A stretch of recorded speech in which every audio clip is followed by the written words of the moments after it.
Guzmán por la invitación a coordinar este módulo de trauma. Y bueno, pues el día de hoy tenemos como invitado al doctor Guillermo Ledwin Bernaldez. Buenas noches, Guillermo, bienvenido y muchas gracias por tu participación. Este, Quisiera hacer una breve introducción del currículum del doctor Ledwin. Él es especialista en ortopedia, es médico adscrito y encargado de enseñanza de la clínica del columna del doctor Manuel Dufol Vera del IMSS Bienestar. Es profesor titular del curso de posgrado de alta especialidad en cirugía de columna por la UNAM, profesor adjunto de la Academia de la Escuela Superior de Medicina del Instituto Politécnico Nacional, formación especial en cirugía de columna mínimamente invasiva en el Hospital Clínico de la Universidad de Chile y una formación, bueno, especial también de deformidades en columna en el Hospital Severance en Sichuan, Corea del Sur. Em, Creo que ya tenemos varias personas ya conectadas y pues yo creo que para fines y por respeto, yo creo que a todos los que ya nos hemos conectado a tiempo, yo creo que podemos, podemos empezar, Guillermo, pues te cedo la palabra y bueno, ya veo que ya estás compartiendo tu pantalla, así es de que, pues bienvenido, Memo. Gracias, Cristóbal. Buenas noches, gracias por la presentación. Agradezco antes que todo al doctor Sosa, al doctor Guzmán por la invitación y por permitirme estar en este foro tan académico que siempre se ha caracterizado por lo mismo, por brindar academia, brindar intereses de enseñanza y educación. Como ya mencionó el doctor Cristóbal Herrera, soy el doctor Ladevi, soy adscrito a la clínica de columna doctor Manuel de Fabris Bienestar dentro del Hospital General La Villa. Soy profesor titular del curso de cirugía de columna y para mí es un placer estar aquí para poder platicar con ustedes un poco.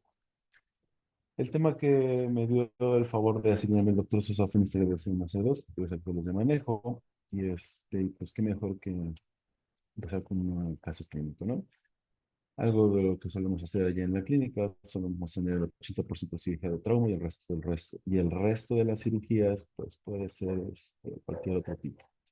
Entonces tenemos que es un masculino de 18 años de edad, por este en Piñera, Unión Libre, solemos tener nuestra población es sin seguridad social, el 100%. Ya inició en enero del 2021, al correr un peso pesado, su trabajo, un costal de nixtamal, presenta pérdida del control del mismo, creciendo flexión por posición forzada del cuello, dolor intenso, agudurento de Chelis. La mayoría o el 80% de nuestros pacientes acuden inicialmente a urgencias, sobre todo cervicales, son tomados con algún otro tipo de estudio y son ingresados con un diagnóstico de cervical. Posteriormente, él inicia con alteraciones en la sensibilidad y la impresión de la movilidad de las cuatro extremidades. Acude a valoración y podemos observar sus estudios de extensión. Pues es relativamente evidente cuál es el problema de nuestro paciente, ¿no? Esta es en la radiografía en la cual el servicio de urgencias valora a nuestro paciente. Entonces podemos observar el problema a nivel de C1 o C2. Tenemos una tomografía simple, vemos el desplazamiento importante del cuerpo de C1 sobre C2. Vemos la posición del diente a nivel del arco posterior de C1 y la resonancia magnética que pudimos solicitar una vez hospitalizado. Vemos como de una u otra manera es evidente el problema que está causando en nuestro paciente este desplazamiento. Bueno, una vez que tenemos este tipo de estudios, pues antes que todo, presento un trabajo de la clínica en el cual es con respecto a la capacidad de los médicos de primer contacto en detectar de columna vertebral, porque de una u otra manera, si no los detectamos, podemos caer en este problema. Los errores de diagnóstico ocurren más frecuente en el departamento de urgencias, que en cualquier otro departamento, y los más frecuentes se han observado en la columna cervical. En nuestro centro, el paciente lesionado raquinoidal inmediato por parte del médico especialista. En este caso, es el médico de formación para hacer cirugía de columna o el médico cirujano de columna. Sin embargo, la concordancia por parte de de la valoración solicitada es baja, o es pobre, solicitan valoración o a veces no la solicitan. Entonces es importante que tengamos más de este tipo de movimientos como se está en webinar para poder educar a todos los médicos, ya sea de primer contacto, neurocirujanos o ortopedistas, para que deje de pasar esto. Se necesitan más espacios como este para tratar de educar a los médicos en formación o a los de primer contacto. Una vez que detectamos que es una lesión o que es una inestabilidad, pues ¿qué es inestabilidad? Estos autores dicen que como la pérdida de la habilidad de mantener las relaciones anatómicas entre las vértebras de la columna vertebral dañada bajo la aplicación de las tareas fisiológicas. Sin embargo, ellos establecen o definen esto como inestabilidad debido a la compleja configuración anatómica y los patrones morfológicos diversos en las lesiones de la columna cervical alta, ya que la cervical de una u otra manera no está diseñada para cargas en comparación con la lumbar y como protección en comparación con la torácica. Los criterios de inestabilidad en esta región aún permanecen controversiales y dependemos de ciertas clasificaciones, como cuáles, pues las conocemos, ¿no? Tenemos la clasificación de White y Punjabi, así como la de Fielding, las cuales son inestabilidades tanto rotacionales como translacionales. Y por una de otra manera podemos determinarlas cuál es lo que es mejor y no hemos creado una nueva. Son las que utilizamos actualmente y nos han sido útiles y nos ayuda a, como todo sistema de clasificación, establecer un diagnóstico, establecer un pronóstico, establecer una terapéutica y estas no son la excepción. Entonces, ¿qué es lo que sigue después de que hacemos nuestro diagnóstico y nuestro pronóstico? Es una terapéutica. Buscas de una otra manera características personales hacia nuestro paciente, qué es lo que mejor podemos ofrecerle. Es un paciente con comorbilidades, no las tiene, es un paciente adulto, tercera edad, adulto medio, adolescente, etcétera. Sin embargo, al ser una lesión a nivel de la columna cervical alta, tenemos que ser agresivos y más en este paciente que vemos que está haciendo una compresión severa. A pesar de que su clínica no es tan evidente, pero su imagenología pues es como de terror. Vemos cómo está comprimiendo ese diente de C2, la médula espinal a nivel de esa unión craneocervical. Nosotros determinamos en la clínica todos nuestros pacientes y nuestros manejos los determinamos por medio de una sesión clínica radiológica colegiada. Lo que vamos a hacer, no nada más el doctor la lo determina, sino todos los cirujanos de primera dentro de la clínica, nos reunimos y determinamos qué vamos a hacer. Presentamos este tipo de sesiones y determinamos qué vamos a hacer. Entonces, determinamos en él hacer una fusión C1, C2, que como a todos nuestros pacientes los colocamos, de este tipo de unión, los colocamos en la mesa de columna, los colocamos en una pinza de Gardner-Wells para de una manera tratar de controlar este tipo de movimientos sobre el paciente porque esté inestable. Colocamos a nuestro paciente cinta, como todo hospital de público, la cinta, la tela adhesiva es nuestro recurso más valioso y el que resuelve todo.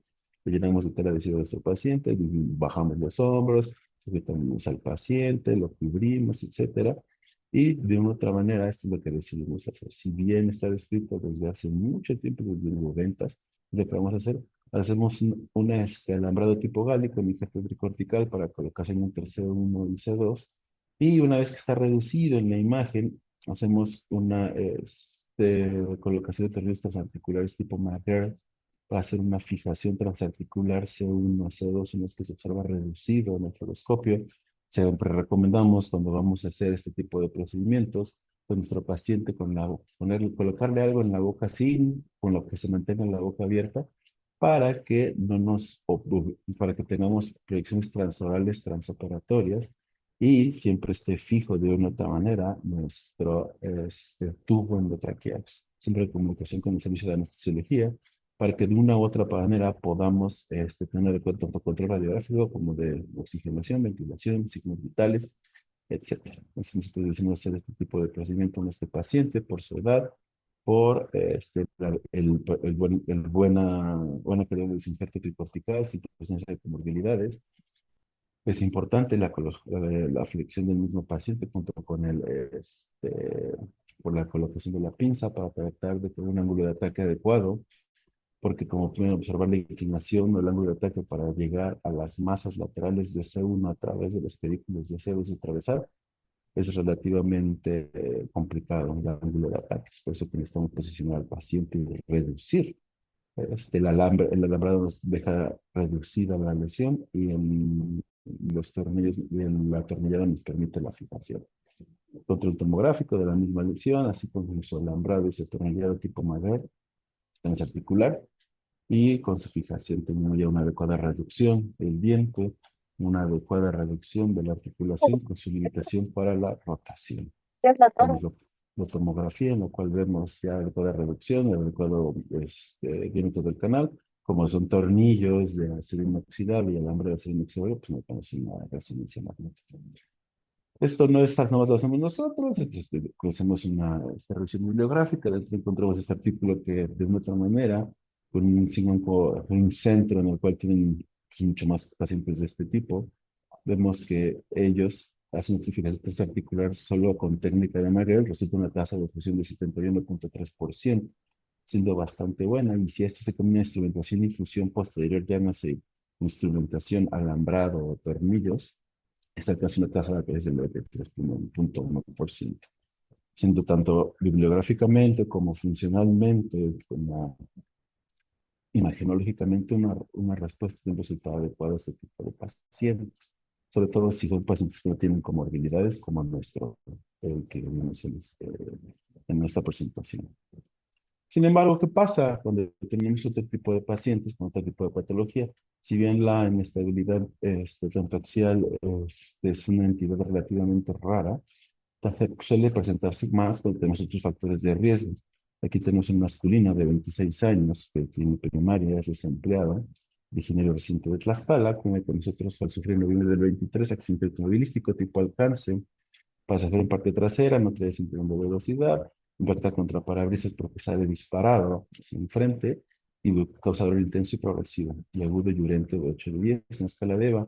Nuevamente acude a urgencias, no realizando un diagnóstico adecuado, dicen que tiene cervical y se da de alta, y inicia con alteración de sensibilidad y limitación de la movilidad en las cuatro extremidades.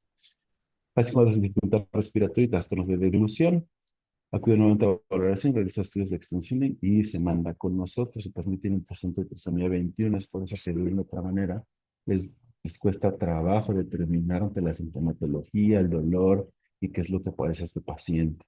Entonces ya nos lo mandan con nosotros ya con las alteraciones de la movilidad, con dificultad respiratoria, trastornos de la oclusión.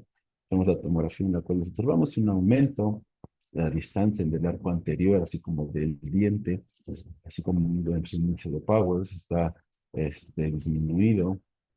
Vemos que tenemos nuestras mediciones con respecto si existe desplazamiento no de las masas de C1, puede estar negativas, y su resonancia magnética. Ya podemos observar que a nivel de la unión craneocervical tenemos una imagen hiperintensa, intentos de emitir de la médula espinal, dándonos el por qué tiene los trastornos tanto de respiración y de división y el importante deterioro de este paciente secundario al trauma. Si bien la trisomía 21 es la enfermedad de base que tiene nuestro paciente, ayudó o el trauma empujó de una otra manera que causara estas alteraciones, tanto neurológicas como biomecánicas en él.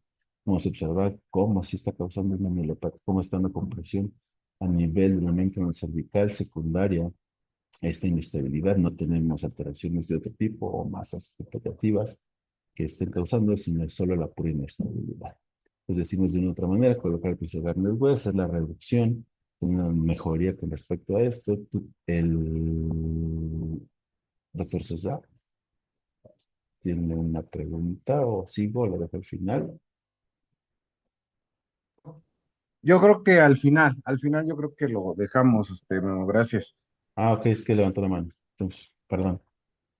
Bueno, entonces hacemos la reducción de nuestro paciente para tratar de mejorar tanto la sintomatología a nivel de los signos vitales, de la respiración, de la regulación, un adecuado control, permitiéndonos de una otra manera realizar el manejo quirúrgico previa valoración de la anestesiología, etcétera.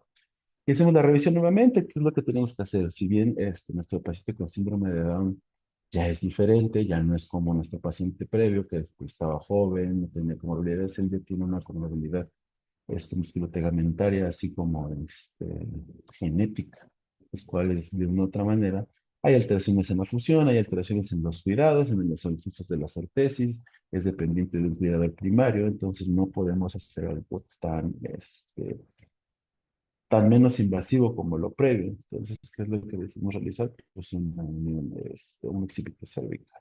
Desconfijación, hacemos una resección del arco posterior de C1, fijación de las masas laterales y una fusión occipito cervical C1, C2. El paciente evolucionó de una otra manera, de manera adecuada, se colocó traqueostomía, hasta este paciente se evolucionó la traqueostomía y finalmente pudo ser egresado de nuestra unidad, regresó a Tlaxcala y regresó con terapia física. Y en los seguimientos, no, ya en silla de ruedas, con visión de las cuatro extremidades, sin embargo, nos faltaban miembros pélvicos. En conclusión, con respecto a este tipo de patología, el índice de sospecha permite su detección temprana y tratamiento oportuno para evitar complicaciones sistémicas. Siempre al sospechar en la unión cráneo-cervical, siempre hacer las imágenes y las tomas radiográficas respectivas, que sea con la boca abierta, a tener el índice de sospecha para que no se nos vayan, teniendo en cuenta que siempre la columna cervical es la más frecuente en la cual se van los errores diagnósticos. Este requiere un abordaje especializado debido a la anatomía compleja de la unión craneocervical y siempre tomar en cuenta las características individuales de cada paciente para no marcar conductas a seguir.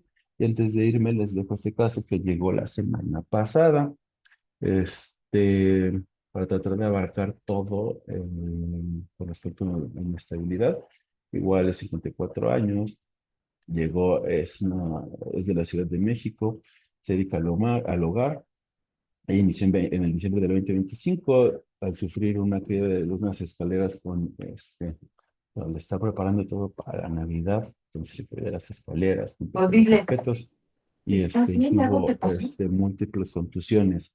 Tuvo dolor intenso, agudo y urente, igual en la región posterior del cuello, solo eso, nada más que pude inicialmente urgencias, pero pues como eran fiestas, pues fiestas decembrinas, por lo mismo el tema de radiografía, le dijeron que no tenía nada y pues se fue.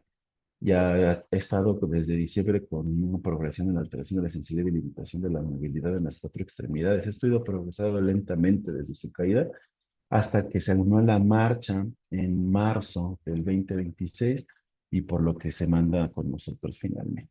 Ella tiene antecedentes de artritis reumatoide, de manejo médico desde 2017, entonces pues ya desde ahí tenemos su reumatólogo dice que está en control, sus laboratorios al parecer están en control, ya tiene su relación de reumatología que dice que está todo bien. Entonces solo lleva methotrexate de lunes a viernes y el resto están a. Entonces su reumatólogo refiere que tiene un buen control de la misma. Entonces pues, tenemos la radiografía inicial, cuando observamos alteraciones o tenemos un espondilocrosis, no grado que sospechar, simulando las dinámicas, vemos cómo se desplaza hacia anterior, cómo se desplaza el arco de C1 sobre C2. Nuevamente la tomografía, en la cual podemos observar que no hay alguna alteración, tanto como o fracturas a nivel de la Spence, de la relación de Powers.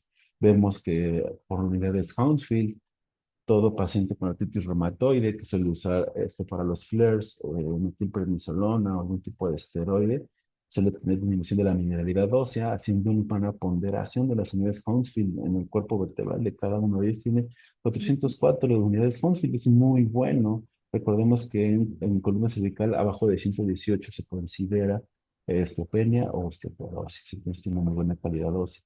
Resonancia magnética, observamos cómo la inestabilidad ha causado este problema, esta mielopatía a nivel de la unión craneocervical, como los cortes a nivel de C1, vemos cómo el nos ha causado esta alteración, más la inestabilidad. Esto explica pues, enormemente qué es lo que está pasando en este paciente, ¿no? Teniendo en cuenta que el resto de los segmentos no hay compresión, no hay mielopatía, solo 2, 3, 4, 4, 6, 5 puntos rotos, una espondiloartrosis, la cual no causa mucha alteración. Entonces, esto lo dejo, ya lo presentamos en sesión clínica, lo dejo abierto si alguien tiene alguna sugerencia o algo para que podamos hacer. Y nuevamente agradezco la atención, agradezco el uso de la voz, el permitirme estar en este espacio, y dejo abierto el foro y le regreso la palabra a la doctora Herrera como coordinador de este módulo. Gracias nuevamente. Sí, muchas gracias, muchas gracias.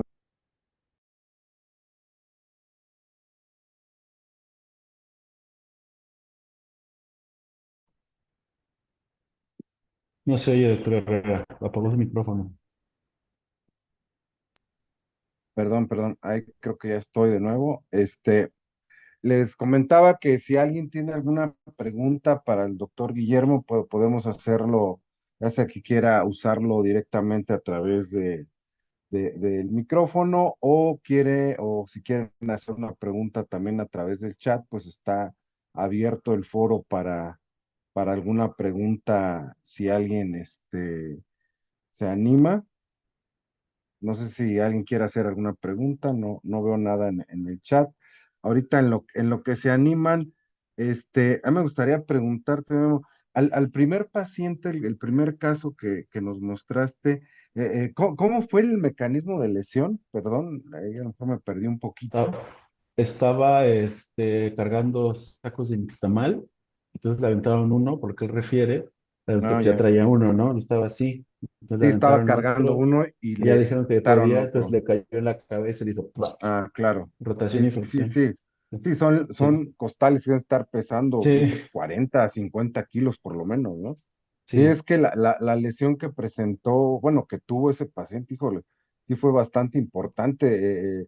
Luego a veces nosotros no nos toca, no nos toca ver, pues, o mejor dicho, nos toca ver muchos casos, generalmente por trauma de alta energía, pues ya sabes, el típico de la moto, accidentes de auto, volcadura, ¿no?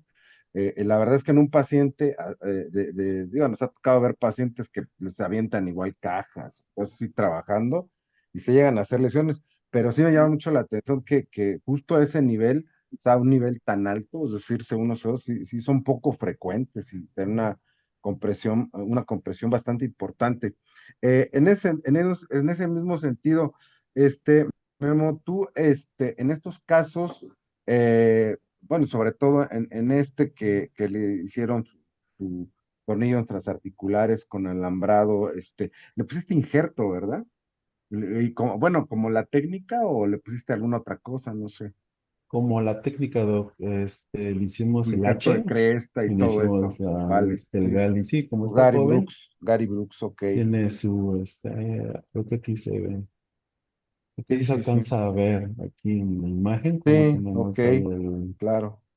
En el el control radiográfico este, nos pueden poner la P para ver la colocación del injerto. Debe ser un injerto tricortical para hacer mayor la fusión con técnica de Bruch o de Gali, Gary Brooks. aunado a los tornillos transarticulares. Entonces, sí sería importante porque, vamos, la evolución de este tipo de pacientes para lesiones atlantoaxoideas, sobre todo estas características, necesitamos una buena fusión porque comenta ya el doctor Guillermo Ledewig que los porcentajes de fusión son muy altos para estas dos técnicas. Es una técnica híbrida, por lo cual nosotros tenemos que asegurar perfectamente la fusión, que se va a hacer el éxito del resultado, colocando el alambrado como él dice. Nosotros utilizamos alambrado tipo Atlas, nos da mayor versatilidad porque trae un tensómetro.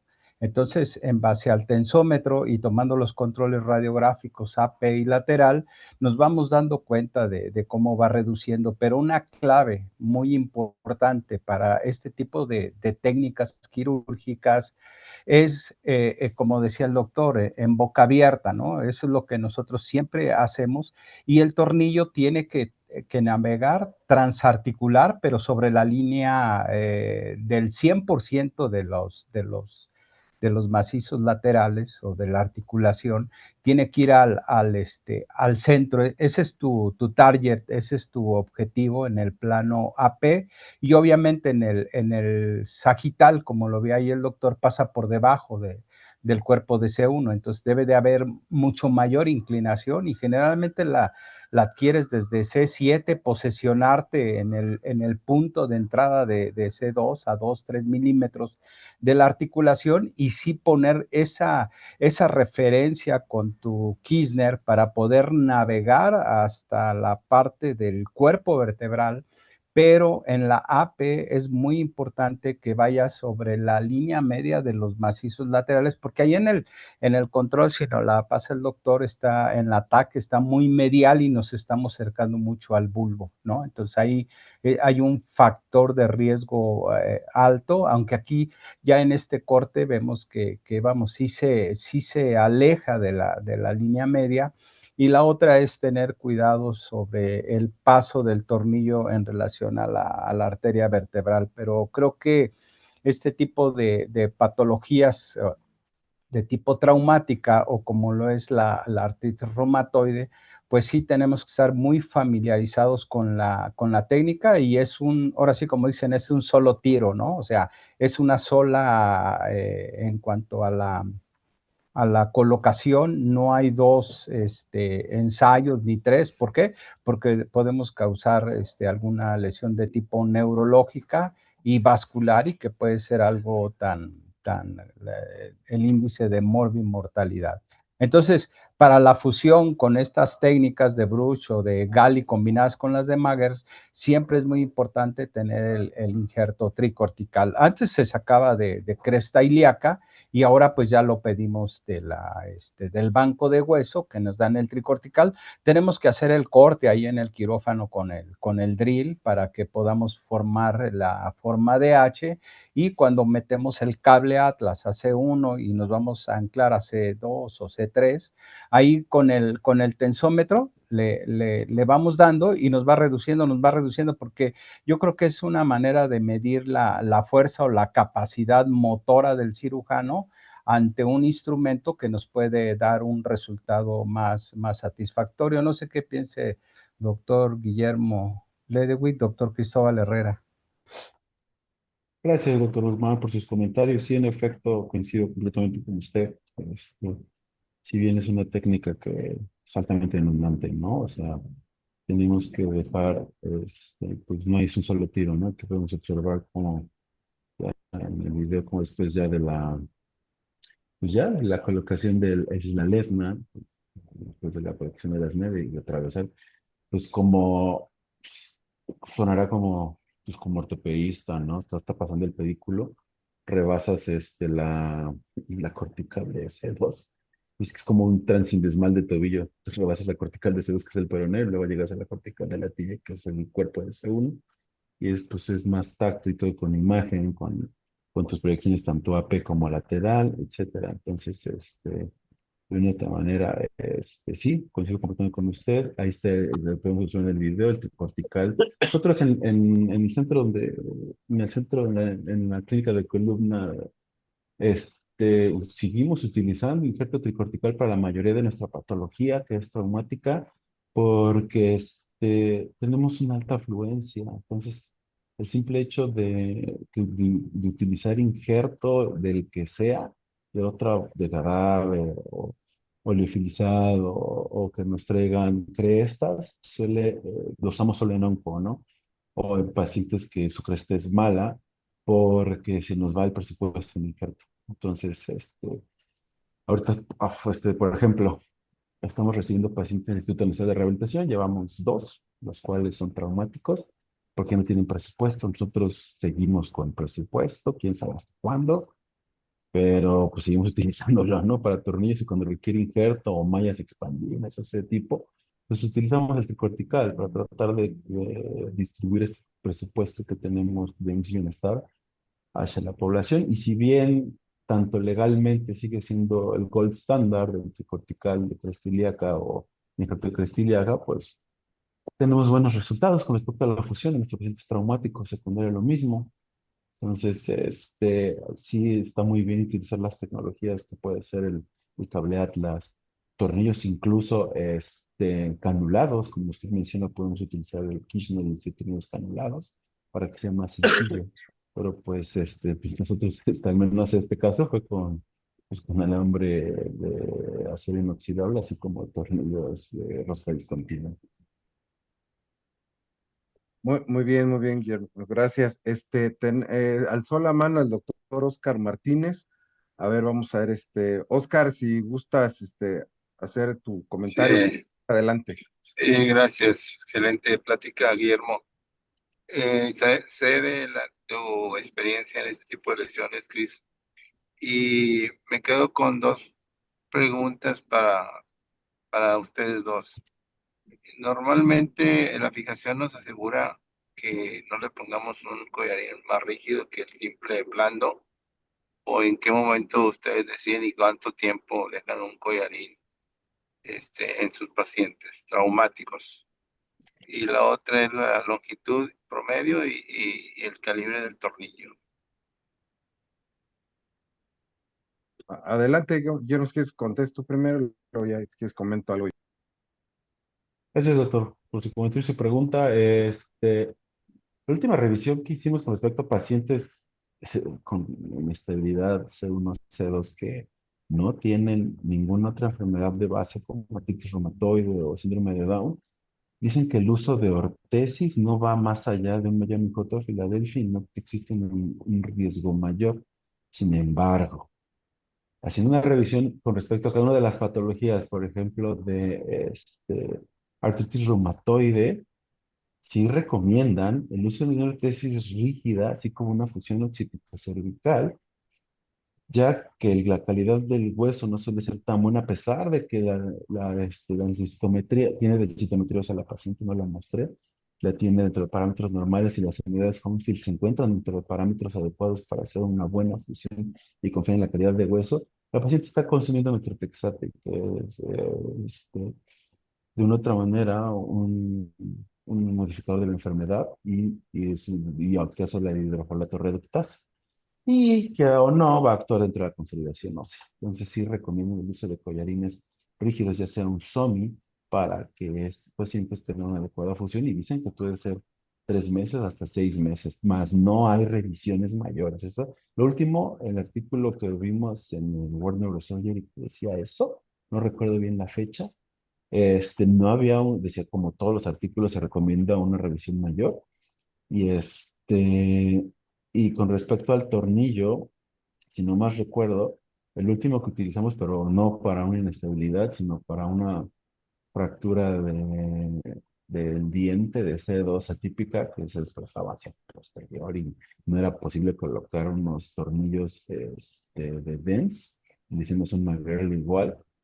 Fue si no recuerdo, fue 32, pero era un joven bastante alto. Ah, no, era 35 porque ya no me daba en pares, fue 35. Ya llegaba a partir de los 30 en los facetarios cervicales posteriores, a partir de los 30 ya van de 5 en 5 y fue 35. Entonces, depende de claro, depende de cada causa comercial, etcétera, pero al menos en el material que nos llevaron ahí que es pues, un sorteo con nosotros, a ver qué nos toca, porque es unas licitaciones públicas. Fue 35, el último que recuerdo, que colocamos. No sé si eso responde a su pregunta, doctor. Gracias por su comentario. ¿Y el diámetro? Perdón, el diámetro, Ah, 3.5, todos son 3.5. 3.5. Todos son 3.5. No canulados, ¿verdad? No, doctor, no usamos canulados. Ok, sí, yo también comparto con Memo lo que comenta. Hablando del collarín, primero que lo comentabas, sí, definitivamente yo creo que depende un poco del caso, la situación, etcétera. Eh, eh, eh, en lo personal, sí me gusta utilizar collarines del tipo del Miami J o Aspen, en promedio de 4 a 6 semanas, dependiendo del caso. Sobre todo cuando hacemos fijación C1, C2 con tornillos a masas y tornillo a C2 pedicular, que es un constructo bastante estable, me da bastante confianza siempre y cuando esté seguro que estoy bien puesto, bien colocado. Si acaso un lado no quedó como quisiera el tornillo, sobre todo en las masas laterales, que técnicamente es bastante demandante, pero si tengo un buen constructo, tal vez dejarlo entre 4 y 6 semanas. Ya para casos, como lo comentábamos, o como lo comentaban, pacientes de edad avanzada, pacientes con AR, ahí la cosa cambia, porque sí tendríamos que empezar a evaluar cómo está toda su calidad ósea y muy probablemente en ese paciente en particular tenemos que corregir la patología osteoporótica que tuviera a la mano de la estabilización y el seguimiento que le demos. Y ahí sí podría ser necesario extender el uso del collarín probablemente un poco más de tiempo. Ahora, sabemos que en el paciente osteoporótico la tasa de fusión es un poco más baja en general, pero curiosamente a nivel de columna cervical y a nivel cervical posterior, la verdad es que los pacientes fusionan bastante bien. Es un área muy bien irrigada y que la verdad es que fusionan, la verdad es que fusionan bastante bien. Pero bueno, salvo esas consideraciones, creo que nada más sería como tomar en cuenta paciente osteoporótico de edad avanzada o pacientes con alguna patología en particular, como AR. El caso que presentó también ahorita Guillermo, por ejemplo, de síndrome de Down, por ejemplo, bueno, son casos ya muy particulares, ¿no? Que sí, a veces puede uno o tiene uno que ser un poco más agresivo, pero bueno, son casos ya de plano, sí, muy, muy particulares. Con respecto a las medidas de los tornillos, pues sí, exactamente, son diámetros de 3.5, las longitudes para los tornillos específicamente transarticulares. Sí depende un poco también el punto de entrada que tanto lo inclinamos, pero sí, generalmente son medidas 32, 34, 36, si es que vamos de dos en dos, y ya dependerá pues si tenemos a la mano tornillos canulados o no. Había unos tornillos canulados muy buenos que existían, que tenía cintes de Puy Cintes, que eran, y que tenía el sistema del DENAX, se llamaba, que incluso tenía todo el equipo para angularse, estaba muy bonito ese equipo, pero pues ya no lo tenemos, entonces sí tenemos que adaptarnos pues a lo que tengamos, pero sí más o menos diámetro 3.5 y esas longitudes para el transarticular en particular, pues mismo comentario que ya hizo Memo. Bueno, eh, hay un comentario del doctor Cecilio Quiñones Serrano, que nos comenta, dice, en el último caso se observa una franca enfermedad mielopática. Además de la estabilidad, hace descompresión y se hace fijación cráneo-cervical o solo C1, C2 sin descompresión. A ver, Memo, ¿qué nos dice? Pues ya lo presentamos en sesión y determinamos realizar, igual que con el paciente síndrome de Down, hacer una fusión cervical y hacer una descompresión del arco posterior del seno, pues porque no podemos quitar el panus, ¿no? Que es lo que está hacia anterior. Tanto la inestabilidad, como bien sabemos, en artritis reumatoide el panus es lo que está causando la compresión anterior, pero pues no vamos a hacer un abordaje Hola, transoral para retirarlo. Entonces chicos. vamos a hacer la fijación, la descompresión posterior y darle el control del AR. Ya que está estable, el panus debe de disminuir según la bibliografía. Ya que está estable, la sinovial que está ahí causando la compresión anterior por parte de la AR, junto con el aumento de general, lo que ya platicamos con la reumatóloga es que le va a agregar otro de MART. Ya ella va a valorar Ay, Cotilandia. otro fármaco modificador de la enfermedad, ya sea que sea sulfasalacina o o por el antipalúdico, cualquiera de los dos, pero que se va a llevar, ella va a llevarse el control con otro modificador de la enfermedad. Y nosotros pues vamos a colocar, pues yo creo que como siempre, un injerto de costiliaca por parte de ella y su fusión occipito-cervical y su descompresión posterior del arco de C1. Eso es lo que determinamos nosotros. Pero por eso lo dejo para, pues, escucho sugerencias porque no le hemos operado, ¿no? Doctor Cristóbal, ¿me permite una pregunta? Sí, No sé cómo adelante, por levantar la favor, mano. doctor. Claro que sí, doctor Pablo, bienvenido, adelante con todo gusto. Gracias, gracias. Felicitaciones, Guillermo. A mí me queda algunas inquietudes.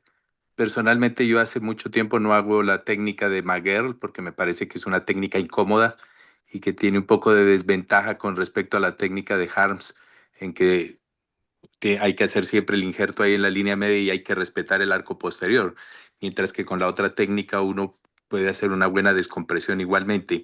Pero mi principal inquietud es con lo que acaba de decir Guillermo y cómo resolvió el caso del síndrome de Down, porque una de las cirugías que yo prefiero nunca hacer, salvo excepcionales circunstancias, es fijar el occipital. Entonces, en este caso de artritis reumatoidea y en la paciente con síndrome de Down, no veo la indicación o por qué irse hasta el occipital cuando como la charla lo indica, la inestabilidad es C1, C2. ¿Cuál es la lógica de irse al occipital? Porque no la encuentro muy clara, Guillermo. Gracias, doctor, por su pregunta. Hicimos la revisión, lo voy a repetir, no es algo que yo determino, hicimos la revisión bibliográfica con respecto a esta patología. Si bien incluso la occipitocervical, la fusión occipitocervical, tiene un alto índice de mortalidad en pacientes traumáticos. Aumenta, es como la fractura de cadera casi casi, ¿no? Un 40% de la mortalidad de nuestro paciente, una fijación occipitocervical en aquellos series largas que se han hecho con respecto a trauma severo o fusiones que requieren. Y es por eso que pues no queríamos mucho o no queríamos tomar esta decisión, pero haciendo las revisiones con respecto a manejo de AR, en los cuales comparación entre fusión occipitocervical y fusión C1-C2 solo respetando el occipital, veamos que el índice de falla o de reintervención era un 22%. Entonces, nosotros, al menos como centro, para nosotros un 22% de falla en la fusión o índice de reintervención en este tipo de pacientes, ya con un problema mielopático, una paciente que pues era completamente funcional. Actualmente ya tiene datos francos mielopáticos y ya está en silla de ruedas desafortunadamente. Queremos de una otra manera con esta cirugía tratar de recuperarla, pero pues es un sistema público y no podemos acelerarla tan rápido. Entonces yo espero poder operarla la próxima semana. Ujú. Con los resultados que hemos obtenido y lo que dice la bibliografía, pues al menos para nosotros un 22% de índice de falla de C1, C2 a occipito cervical es alto. Entonces, ante pues que el control de la enfermedad son factores que no dependemos nosotros. Su adecuado control de su enfermedad, que se disminuya el PANUS, el uso de la laminectomía, y seguramente si ella le damos una ortesis, sí va a seguir indicaciones, no como en nuestro paciente síndrome de Down, que era un poco difícil, ¿no? Pero, pues ante esto determinamos que lo mejor era eso, realizar una fusión occipitocervical, a pesar de que aumenta la mortalidad, a pesar de todos los efectos adversos, creemos que tiene más beneficio, que es tener una adecuada fusión y tratar de regresarla, a recuperarla y regresar dentro de lo más normal que pueda esta paciente. Pero Guillermo, una pregunta ahí. ¿Esa tasa de pseudoartrosis, de no fusión en C1, C2, la compararon con Gali o con técnicas de Sontag o con la técnica de Harms? Porque en lo que yo he revisado, la técnica de Harms tiene una tasa de fusión, incluso la técnica de Wright tiene una tasa de fusión por encima del 90%. Fue un metanálisis, Ujú. y no decía en sí qué tipo de técnica utilizaban, solo Mm, es occipito cervical contra C1, C2. Y eran en pacientes con AR, entonces pues, no encontramos muchos estudios de eso. Ese metanálisis ok. nos pareció formidable, porque pues nos aclaraba mucho, porque siempre es como, pues las sesiones son como esto, ¿no? De que no, yo creo que no, yo creo que sí, yo leí, etcétera. Y entonces este tipo de estudios, que los médicos, los residentes de cirugía de columna, tenemos ahorita 8, los residentes de cirugía de columna pues son 8 artículos por cada paciente. Entonces hacemos algo enriquecedor todos los martes. Pues entre esto y entre que uno también le busca, encontramos este tipo de estudios que nos ayudan bastante a tomar este tipo de decisiones. Y afortunado o desafortunadamente, este tipo de decisiones clínicas también hemos tenido pues uno que otro requerimiento legal, y este tipo de decisiones clínicas nos ayudan mucho. Yo creo que el doctor Cristóbal igual coincide con nosotros.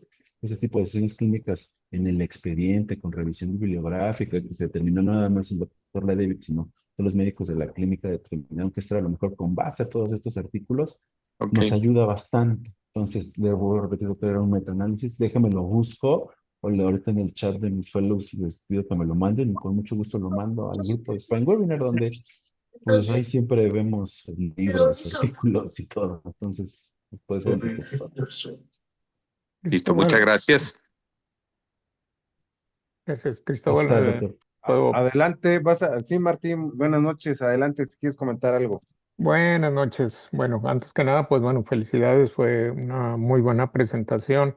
Algunos comentarios, bueno, iniciaste pues con la cuestión de la confusión de en urgencias de principalmente de la falla del diagnóstico. Hace muchos años, te estoy hablando hace como 30 años, se consideraba que tomar una placa P lateral y una P con boca abierta nos daba hasta un 90-95% de posibilidades de diagnóstico de una lesión C1, C2. Pero eso se ha ido modificando con el tiempo. O sea, lo que se ha visto es al comparar radiografías con tomografía, se vio que ese 90-95% con las puras radiografías bajaba hasta un 80%. O sea, ya tomando la tomografía vendría a ser un estudio mucho más adecuado para poder descartar una lesión C1, C2. Por supuesto que la tienes que hacer con ciertos criterios, ¿no? O sea, no es nada más de que todo paciente que te llegue con un esguince, pero a ver, es un paciente de riesgo, es un paciente adulto mayor, es un paciente que tiene antecedentes de AR, es un paciente que tiene una mielopatía previa, cómo están los cambios radiográficos, ha tenido lesiones previas, o sea, una serie de cuestionamientos que hay que tener en cuenta antes de pedir estudios. Tan solo el hecho de tener golpes en la cara, ya con eso tiene uno que descartar que haya una lesión C1 o C2, ¿no? Entonces, creo que es muy importante en los pacientes que se consideren de riesgos pedir de entrada tomografía independientemente de los hallazgos de la radiografía, porque la radiografía puede ser perfectamente normal, pero la resonancia, perdón, la tomografía nos va a ayudar.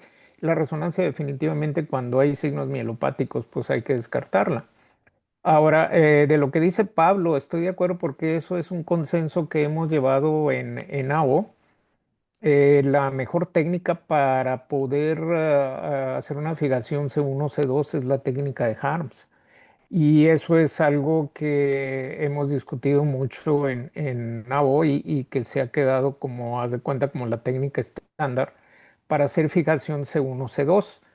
Tenemos algunas situaciones, o sea, cuando hacer una fijación occipito cervical en una artritis reumatoide, sobre todo cuando tenemos una invaginación basilar. Entonces eso casi nos obliga a hacer la fijación occipito cervical. A mí me han tocado dos casos de ese tipo. ¿Por qué? Porque en esos casos la sobrevida está catalogada más o menos en 2 años si no se hace una intervención en esa situación, ¿no?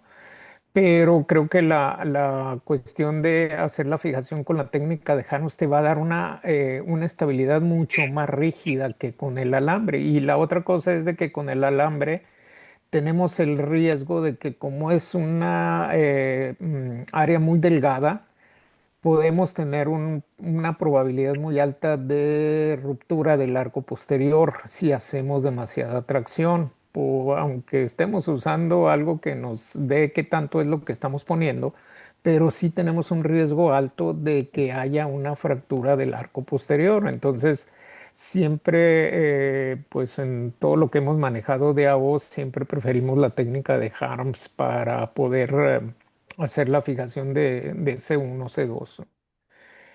Actualmente, pues bueno, a como vamos por las cuestiones legales, posiblemente dentro de un tiempo corto nos vayan a pedir que este tipo de cirugía la hagamos con un navegador. Entonces, para allá vamos. Esto en medio privado, pues sí, sí lo podemos hacer, pero en institución pública que trabajamos en medicina basada en existencias. Pues ahí es la diferencia ahí con que tenemos que hacer con lo que tengamos, no con lo ideal, pero sí con lo que tengamos. Pero esto también hay que ponerlo si hacen situaciones es cierto que es lo ideal de que sean situaciones en conjunto, pero también hay que poner, lo ideal sería esto, pero tenemos esto nada más, ¿no? O sea, también nos demandan por qué no hicimos lo más adecuado, pues porque no teníamos con qué. Entonces, esto sí a veces que se puede convertir en una situación de tipo legal, ¿no? De no haber hecho lo más adecuado porque no teníamos con qué. No sé hasta qué punto pudiera pasarse al ámbito legal este tipo de situaciones, ¿no? Entonces, pues sí, yo creo que sí. Y la otra cosa es algo que señaló Pablo, ¿no? Cuando estamos haciendo revisiones, pues tenemos que tener mucho cuidado qué es lo que estamos comparando, ¿no? Si nada más nos dicen fijaciones y hay una pseudoartrosis, bueno, ¿qué técnicas son las que se están comparando, ¿no? No es lo mismo comparar un Gallic, comparar un Harms, comparar un Brooks que hacerlo nada más en forma general, ¿no? Cada uno tiene sus indicaciones, cada uno tiene sus complicaciones también y cada uno tiene sus propias desventajas, ¿no? Entonces sí creo que hay que analizar con cuidado el desglose de esos metaanálisis, ¿no? No sé, Cristóbal, qué opinas al respecto?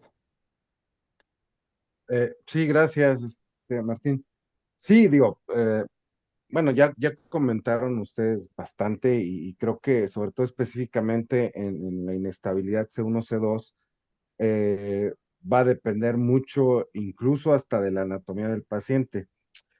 ¿Por qué lo digo? Porque a veces incluso, y bueno, ahorita a ver si Memo nos comenta algo, algún tip para la colocación de los tornillos transarticulares específicamente, pero muchas veces técnicamente resulta muy difícil la orientación para poder colocar los tornillos transarticulares.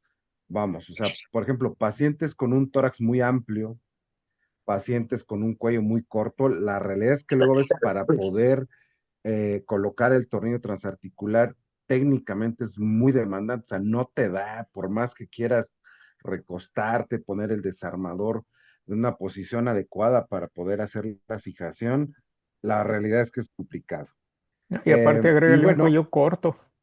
exacto, un cuello corto, etcétera, suele ser demandante para poder de verdad colocarlo de forma transarticular. Por eso es que también al final del día, pues eso también ha hecho que, bueno, pues obviamente tengas que desarrollar otro tipo de técnicas para hacer una fusión de este tipo. Pero ese es uno de de las consideraciones.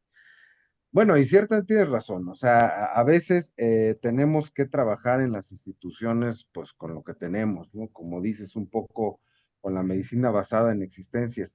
Pero bueno, siempre, y digo, es un comentario sobre todo para todos los residentes, ¿no? Y todos los médicos jóvenes que nos están escuchando, tener la mejor evidencia científica es lo que siempre nos va a respaldar, poder hacer una adecuadas revisiones, poder ver, evaluar bien los metaanálisis que hacen, qué técnicas se comparan, que bueno, ya también ya lo comentaron, es mucho de lo que nos ayuda a tomar decisiones.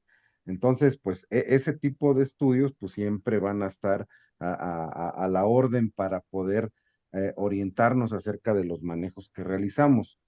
Lo otro es lo que también ya se comentó, pues qué tenemos, con qué contamos, qué experiencia tenemos para hacer dicha o cuál técnica.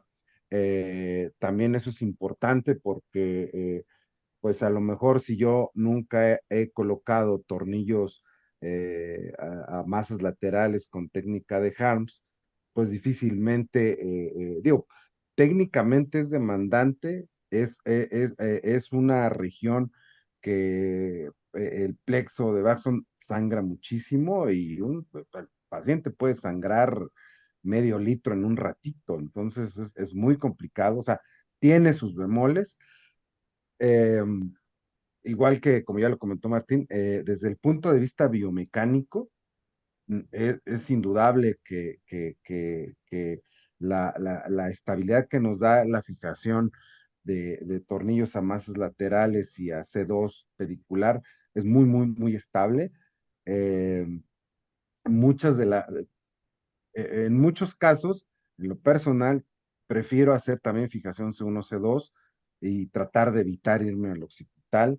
Luego a veces el paciente con que llega o tiene que fijar hacia occipital, tenemos que cuidar también varios aspectos, ¿no? Desde dejar una buena visión horizontal para que el paciente pueda ver hacia abajo lo suficiente para poder caminar, por ejemplo, y hacer eso platicado se escucha fácil, pero hacerlo técnicamente cuesta muchísimo, darle la angulación adecuada no es tan sencillo. Y luego muchos pacientes, pues la verdad es que también les deja como un dolor crónico, ¿no? Ahora, digo, no es que esté peleado con la fijación occipito-cervical, simplemente si en algún punto está indicada, pues habrá que hacerla pues con todos sus bemoles. Pero sí tomar en cuenta que técnicas como Galibrup siguen siendo vigentes también. O sea, si es lo que tengo, ya el doctor también, el doctor Guzmán ya comentó, ¿no? El tip usar los tensómetros para poder hacer una adecuada tensión de los alambres, creo que es bastante indicado. Entonces yo creo que en ese sentido yo diría, bueno, tenemos que tomar en cuenta qué tipo de paciente tenemos, con qué contamos, cuál es la evidencia científica, cuál es mi experiencia como cirujano para hacer dicha técnica y obviamente adaptarlo a cada uno de nuestros pacientes, ¿no? Porque yo creo que debido a eso, pues es lo que, todo eso en conjunto nos va a hacer finalmente tomar la decisión de hacer una u otra técnica, ¿no? Pero bueno, no sé si quieras comentar algo más, Memo. Pues con respecto, perdón, se fue en pila, pero ya regresó desde hace rato. Entonces, con respecto a si bien, con todo el doctor Tejeda, sí, en el trauma, definitivamente va a ser el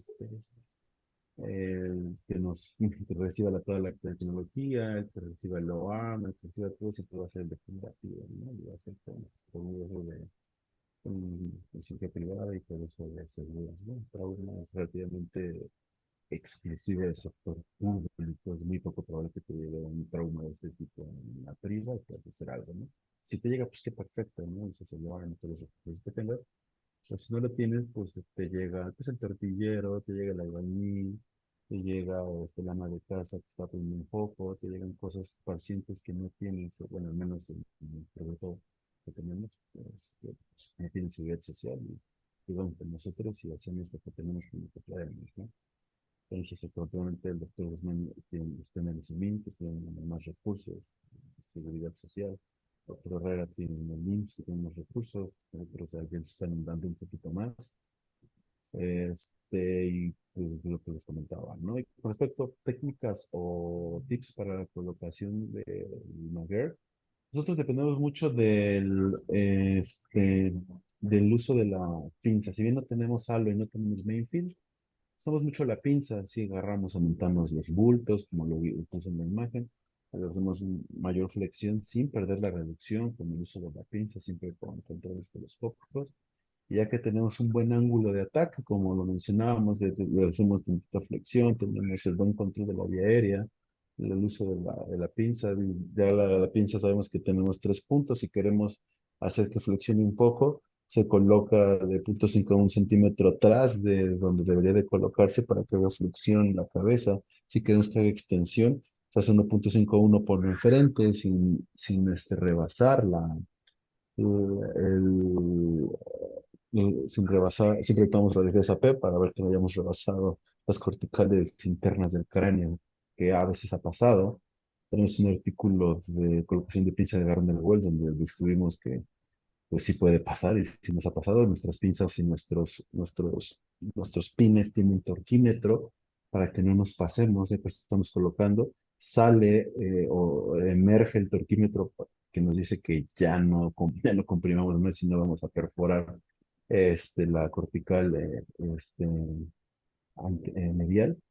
Y con respecto a eso, nosotros utilizamos la pinza de Garner para poder colocarlo y tener un buen ángulo de ataque y nos facilite para que, si bien el paciente en una posición estándar entramos por C7, cuando tenemos, pues, como puse en el video, tenemos el paciente en flexión, entramos desde C4 más o menos, con la flexión con la pinza y la reducción de la misma.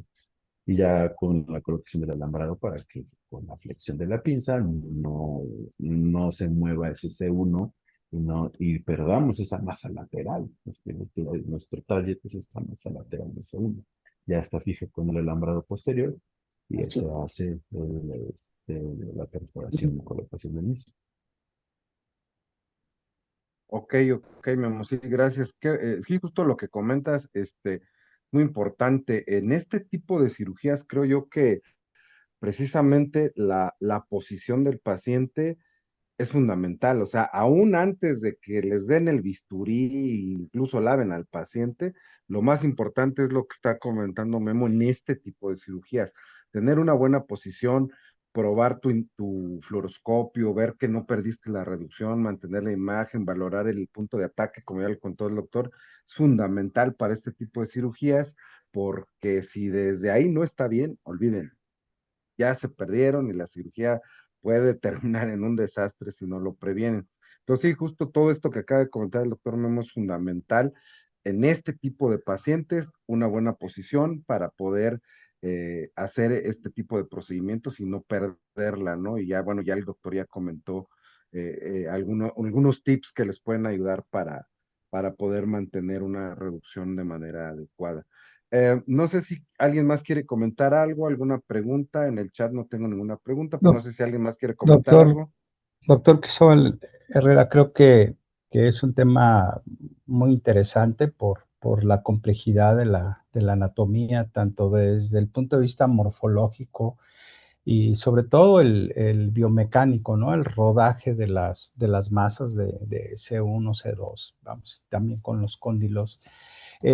Ya ve que AO es educación médica continua y aquí, ¿qué importancia usted le da en hacer precisamente esos talleres para la articulación cráneo-cervical en modelos o que ya son piezas que podemos manipular en los talleres con los fellow? La otra, sé que es difícil el cadáver ya hoy en día, pero podemos hacer la invitación, si usted gusta, también al doctor Guillermo o los que quieran participar, el que los hospitales que están haciendo estas técnicas, que los que estén interesados y quieran ver la técnica, de acuerdo a los criterios de Helms, de Magers, de Gali, cómo se hace esa planeación antes de llegar a un quirófano. Entonces, creo que pues mi hospital está abierto, nosotros sí tenemos un servicio de reumatología, tanto en la mañana como en la tarde, y ellos son los que nos derivan todo lo que son inestabilidades atlantoaxoideas. Sí nos han llegado fracturados de la base de la odontoides para el abordaje anterior, que son muy inestables y que te dan muchos problemas de pseudoartrosis. Entonces,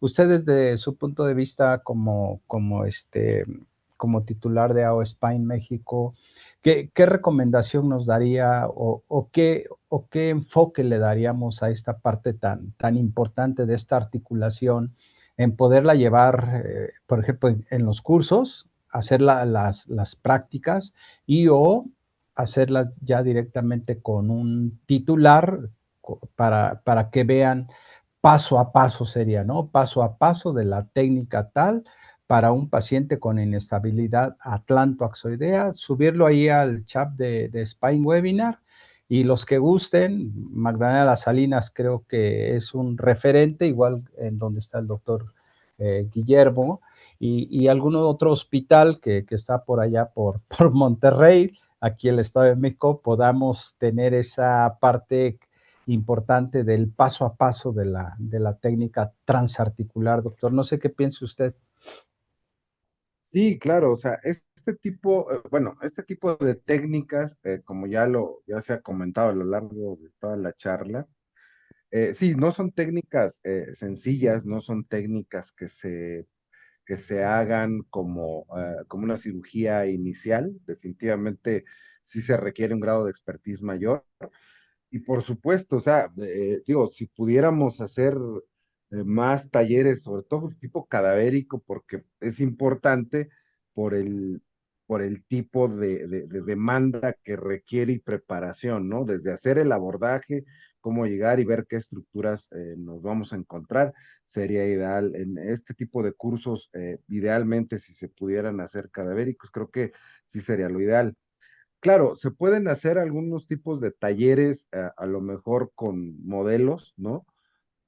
Como para empezar a ver qué técnicas o cómo es más o menos la técnica, Pero sí, lo ideal, por supuesto, para poder tener algún mayor grado de expertise, pues definitivamente lo ideal sería esos cadavéricos. Ahorita creo que en México ahorita va a estar un poco complicado, y bueno, no entonces en México, en varios países de Latinoamérica es un poco difícil. Em, Ahorita, este tipo de talleres para hacer técnicas por ejemplo, de fusión o de instrumentación cranocervical, la realidad es que ahorita incluso a nivel mundial hay poco. Ahorita está muy, muy en boga hacer talleres o cadáver labs, sobre todo para hacer mínima invasión y hacer endoscopía, pero sí, ciertamente se ha dejado quizás un poquito de lado hacer este tipo de técnicas porque, bueno, no es tan sofisticado, ¿no? Como hacer mínima invasión ahorita, que todos los chavos, sobre todo, están muy entusiasmados con esta técnica.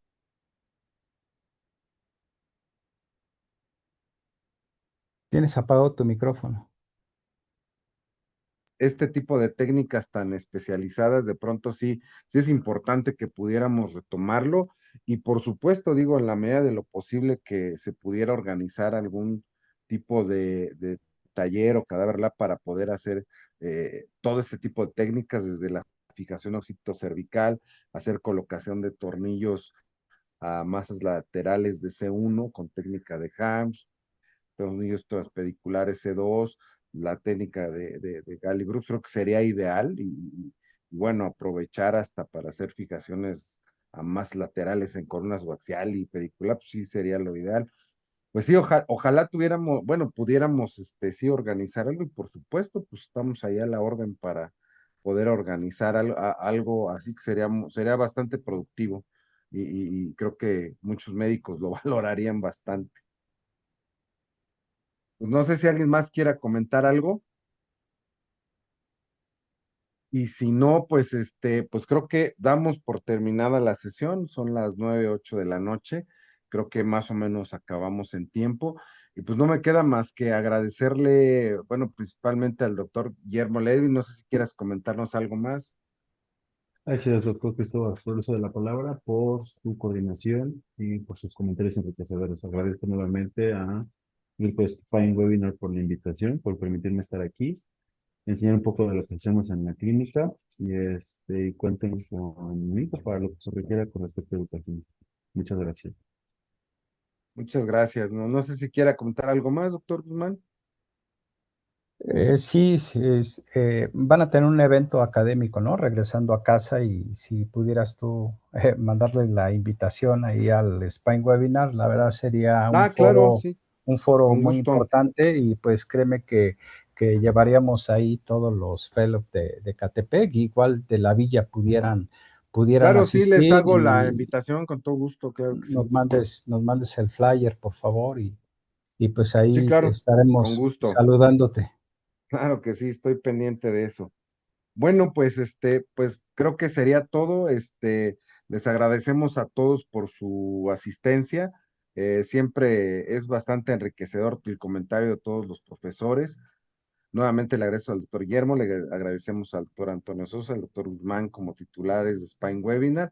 Y bueno, pues que pasen todos buenas noches y pues los esperamos la próxima semana para continuar con en el bloque. Que pasen buenas noches a todos. Cuídense. Bye bye. Gracias a Hasta todos, buenas luego. noches.